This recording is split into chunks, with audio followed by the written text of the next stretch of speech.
बिस्मिल्लाहिर्रहमानिर्रहीम। अस्सलाम वालेकुम। With a different perspective Imran में मैंने एक बार फिर आप लोगों के साथ हाज़िर हूँ।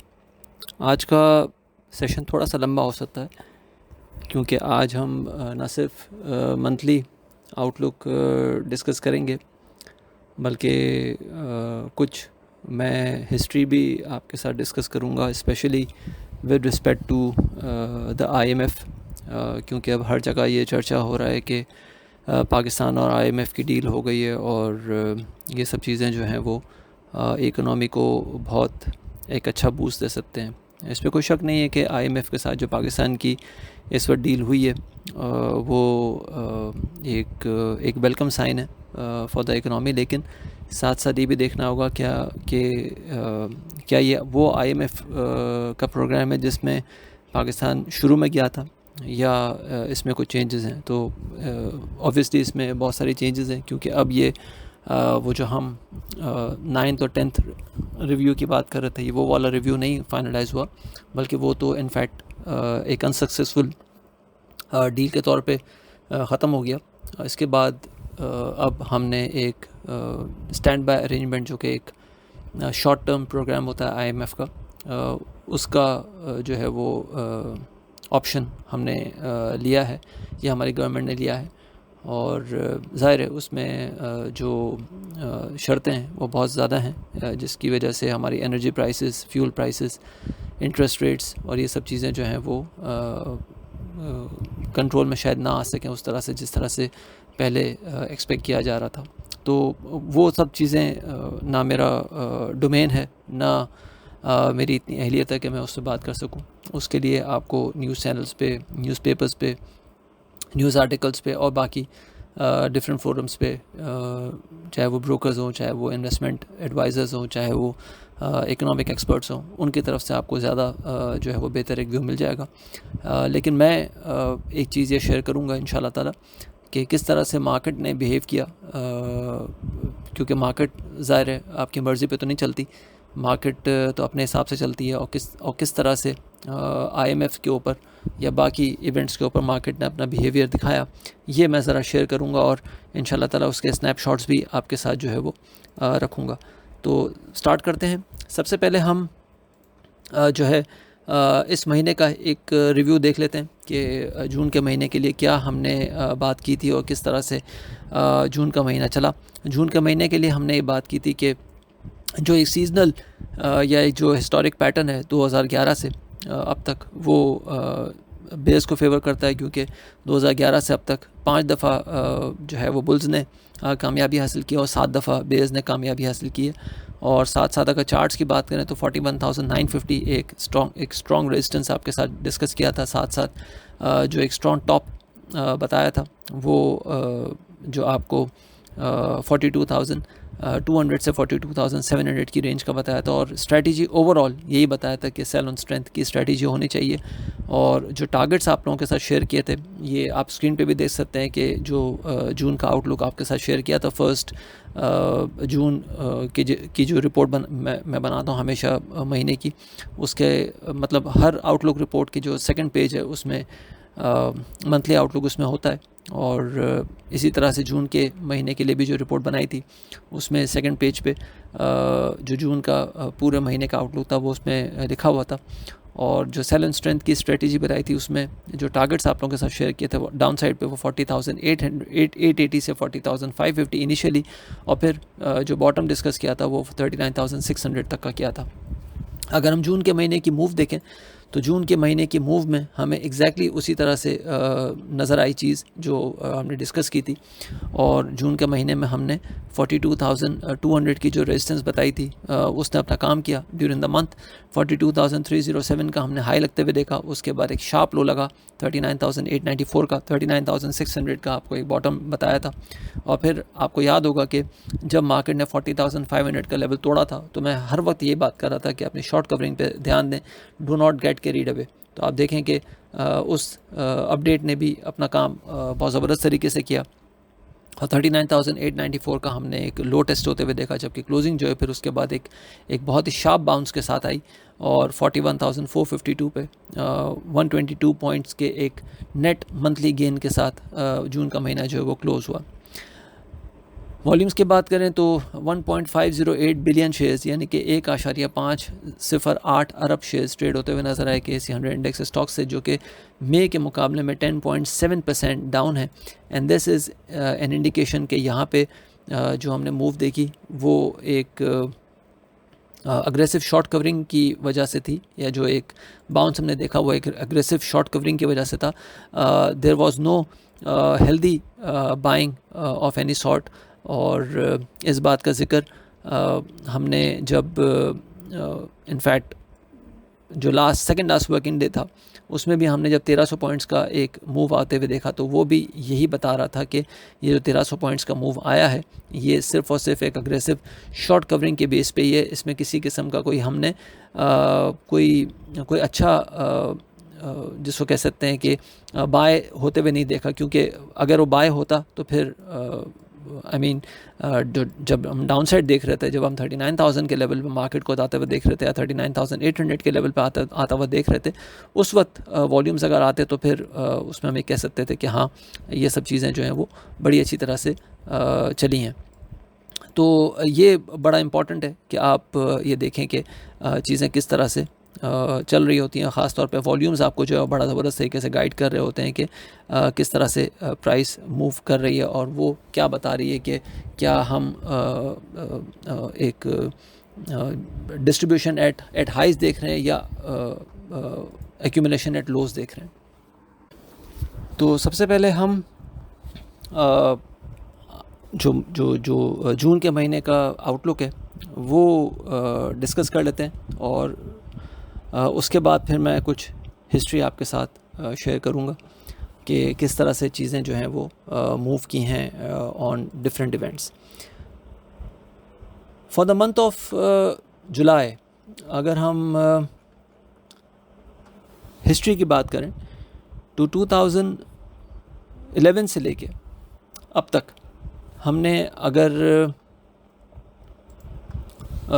हिस्ट्री की बात करें तो जुलाई का महीना बुल्स को फेवर करता है, क्योंकि 2011 से लेके अब तक 7 महीने हैं जो बुल्स के फेवर में क्लोज़ हुए हैं और 5 महीने बेयर्स ने क्लोज़ किए हैं।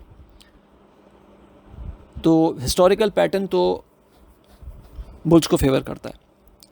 साथ साथ अगर चार्ट्स को देखें तो ये दूसरा महीना हमने देखा है जब हमने मंथली टर्म्स पे एक डॉजी सॉर्ट ऑफ कैंडल बनते हुए देखा है।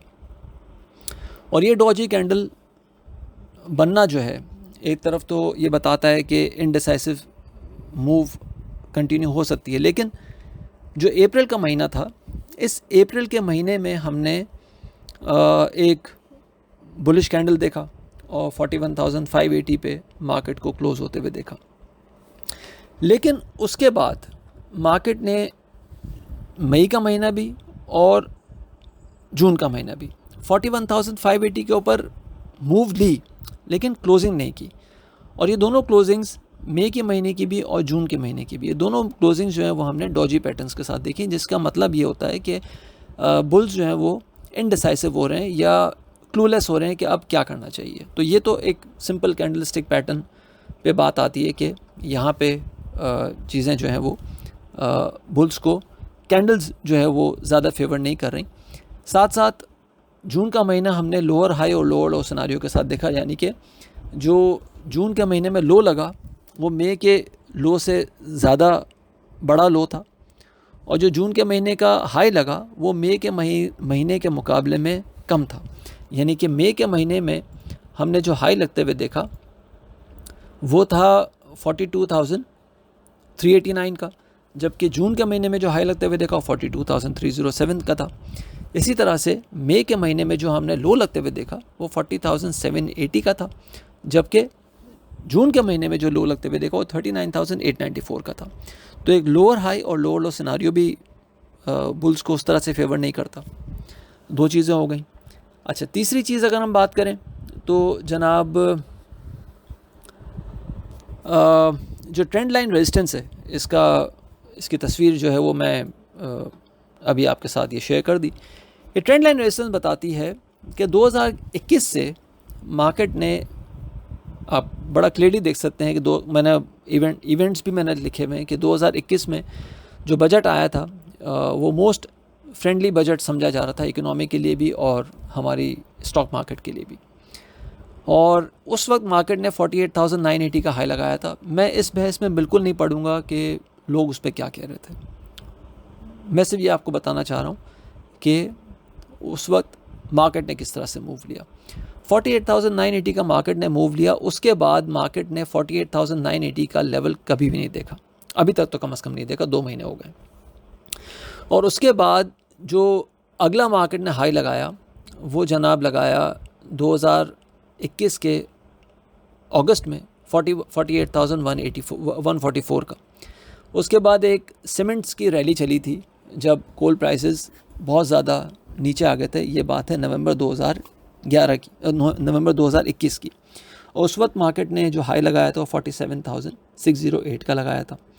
फिर ये आप देख रहे हैं कि मतलब मैं वो स्क्रीन जो आपके साथ रखा हुआ है इसमें आप देख रहे हैं कि वो ट्रेंड लाइन ऊपर से नीचे ही आ रही है ना, यानी कि मार्केट अपने नए हाई नहीं लगा पा रही और मार्केट कॉन्स्टेंटली जो हाई लग रहे हैं वो पिछले हाई के मुकाबले में नीचे ही हैं। उसके बाद फिर हमने एक सर्कुलर डेट की रिलीफ रैली देखी थी 2022 के जनवरी में जब मार्केट ने 46,387 का हाई लगाया था। उसके बाद अप्रैल 2022 में नो कॉन्फिडेंस मोशन की एक रैली चली थी 46,785 का उसमें हाई लगा था। फिर उसके बाद IMF की स्मॉलर रैलीज़ बनती रहीं।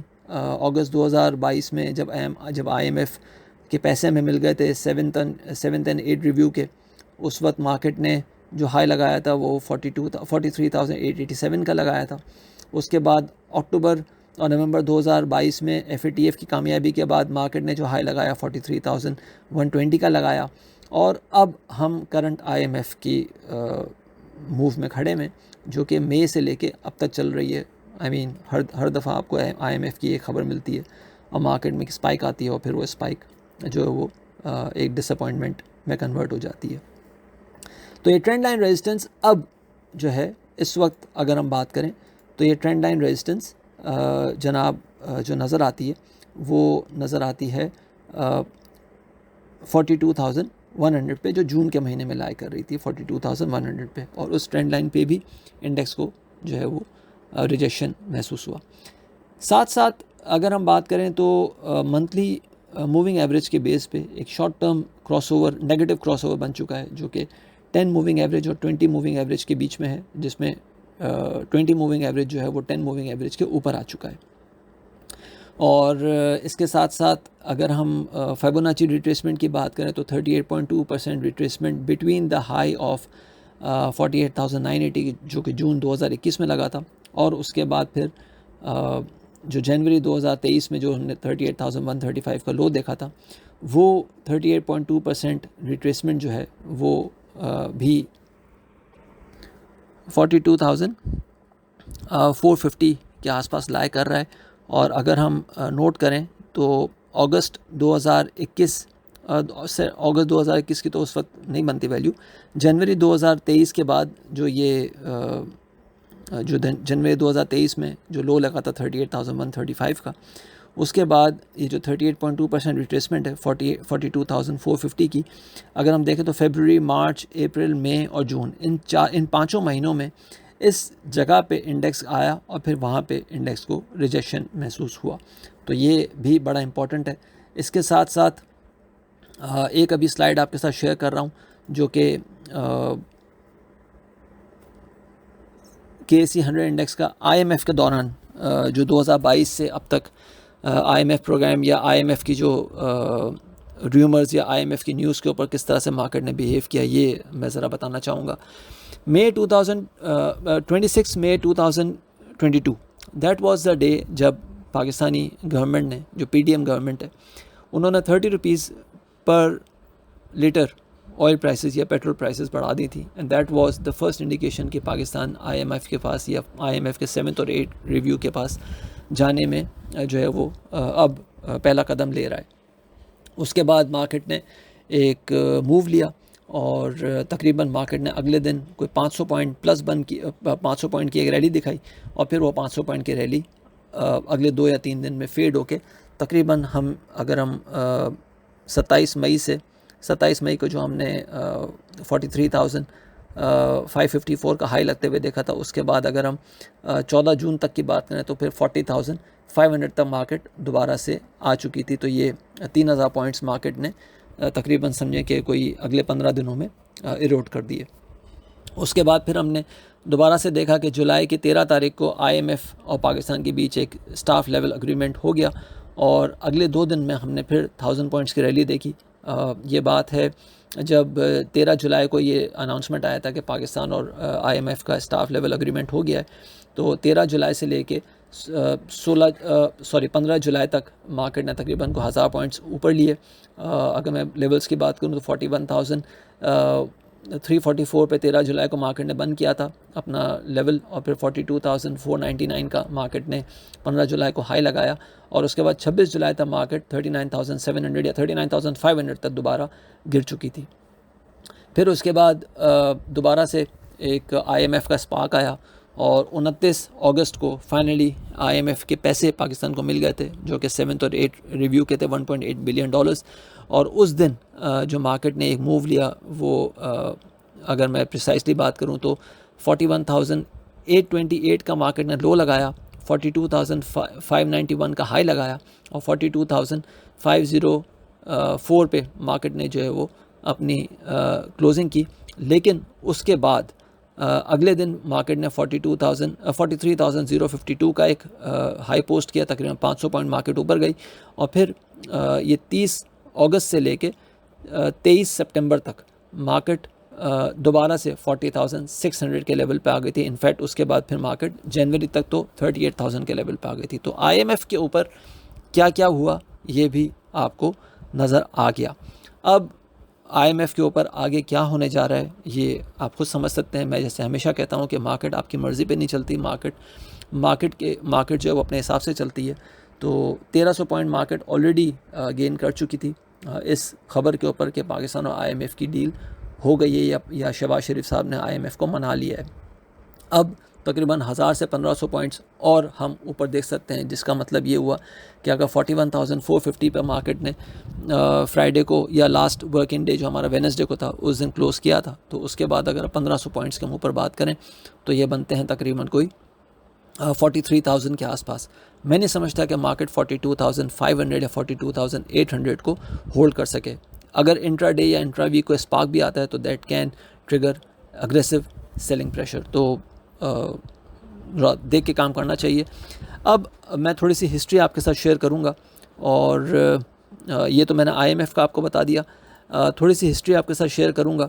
और अप्रैल की 11 तारीख 2023 यानी कि अगर हम इस वक्त 1 जुलाई पे खड़े में तो ये 4 महीने पुरानी बात कर रहा हूँ, 3 महीने पुरानी बात कर रहा हूँ। और 3 महीने पहले एवेंसियन के बारे में ये स्नैपशॉट आपके साथ शेयर किया हुआ है कि 61 पे मैंने बताया था कि अपनी इसकी लाइफ लाइन है।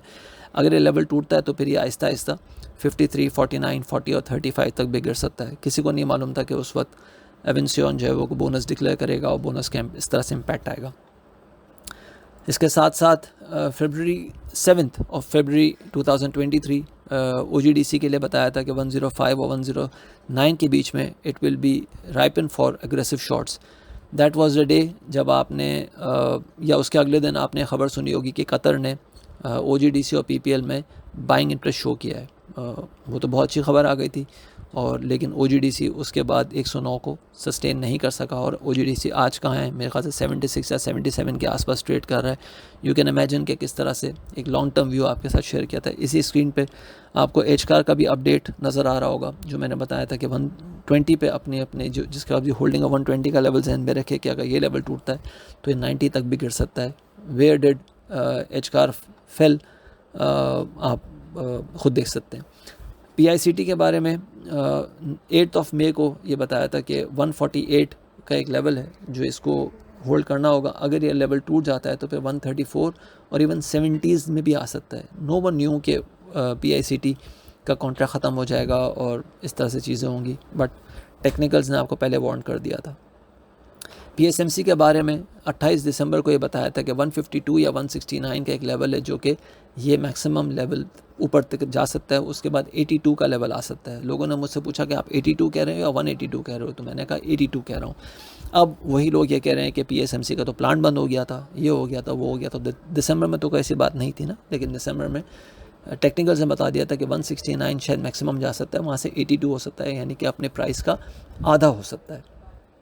तो ये सब चीज़ें हैं बड़ी इंपॉर्टेंट। हाँ, जो मोस्ट इम्पॉर्टेंट मैसेज है वो USD PKR का मैंने अपने ट्विटर हैंडल पे शेयर किया था, ये आप लोगों के सामने स्क्रीन है।